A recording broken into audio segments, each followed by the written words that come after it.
Hey everyone and welcome to another GameCast review. I'm Mark and today I'll be reviewing Bloodstained Curse of the Moon, now available for the PlayStation 4, Xbox One and PC. Bloodstained Curse of the Moon is a spin-off retro-style release to accompany the full Castlevania-inspired title, Bloodstained Ritual of the Night, hopefully releasing later this year. There isn't a whole lot of story here as it echoes a similar tone to the older Castlevania titles, where Belmont shows up to Castlevania and starts wreaking havoc. Similar thing here, with a swordsman battling the evils of the night while acquiring new allies.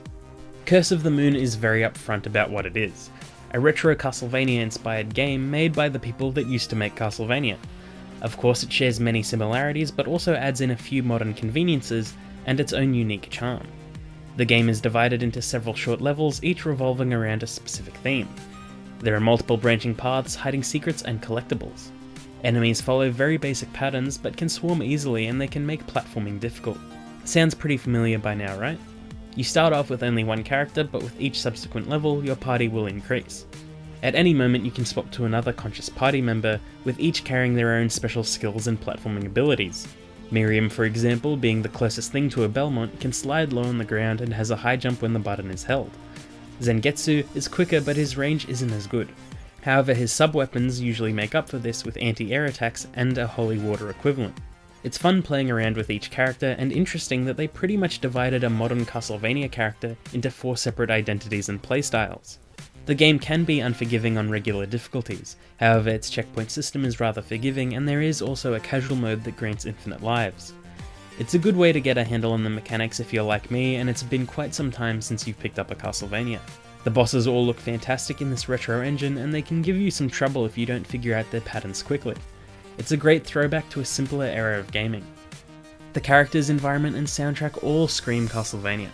Really, not much else needs to be said about it. Simple but elegant pixel animation paired with solid and dark colours help echo the franchise it's paying homage to. Sometimes it feels less like it's paying respect, and more this is Castlevania, just that it's not Konami so they can't use the name.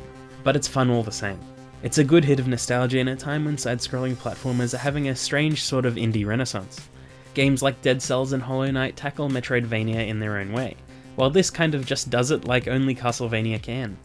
It might be hard for some who didn't grow up playing the older games so they don't have much to compare it to, but I hope they can still appreciate it for what it is, even if they don't feel a tinge of nostalgia at annoying enemy movement patterns and frustrating jumps. It's a solid if short-lived experience. It helped to reassure me that the full Bloodstained title will carry on the legacy of Castlevania.